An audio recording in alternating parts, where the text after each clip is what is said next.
Hi, I'm Tim Trussler. I'm the e-learning director here at Bates, and this next video is another one of our Basics of Canvas video. This one's walking you through the settings in Canvas. So there are some ways that you can dial in Canvas that make it work a little bit more effectively for you.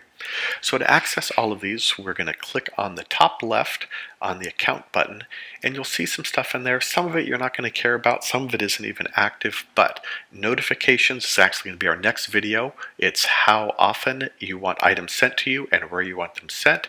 There's profile, which is your public information.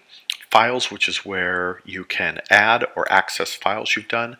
The link that we want to work on, though, is the settings link. Okay, and you'll see some basic information right off the bat. Here's my name, here's my pronoun, my English or my language, email addresses, stuff like that. So if you want to change anything, you just click on this Edit Settings button. Okay, now you can change your name. We really encourage you, if it's a basic change, you want to, instead of being Michael, be called Mike, or Timothy, be Tim. That's great. That's pretty common sense. Go ahead and do a name that you feel more comfortable with. Okay, if for some reason you want to change it to something that's not obvious, your name is Mike, but you want to be called Tommy, for example, please go ahead and change it. We want you to be referred to as the name that you feel most comfortable with, but email your instructor and let them know. Otherwise, they're going to be wondering, who the heck is this Tommy guy who showed up in class? So email your instructor, and then you can change the display name to make life easier for yourself and so that you can get called the name that you most prefer. Okay? Related, you also have the ability to choose the pronoun that you prefer.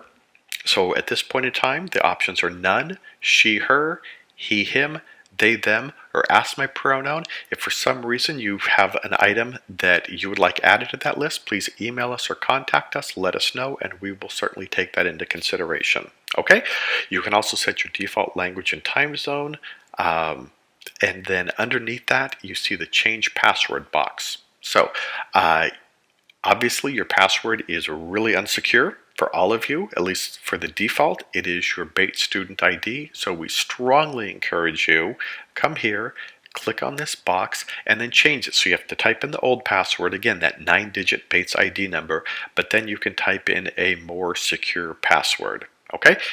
By the way, if you forget that password, we cannot look it up for you. What we'll do is we'll just reset it back to your Bates ID number for your username and password, and then if you want, you can go back in and change it again. Okay, so when you're done, click on Update Settings and all that information will be saved. Okay, over on the right-hand side is your email address. For almost all of you, it's going to be a Bates email address. Now, first of all, we really encourage you to read your Bates email frequently. There's a lot of key information in there, ASG events and notifications, financial aid and registration deadlines, scholarship and foundation announcements.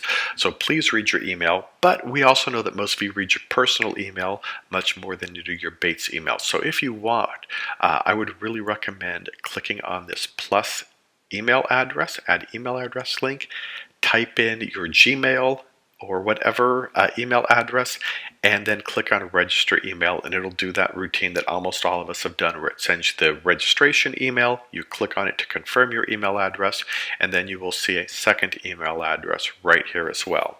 Okay?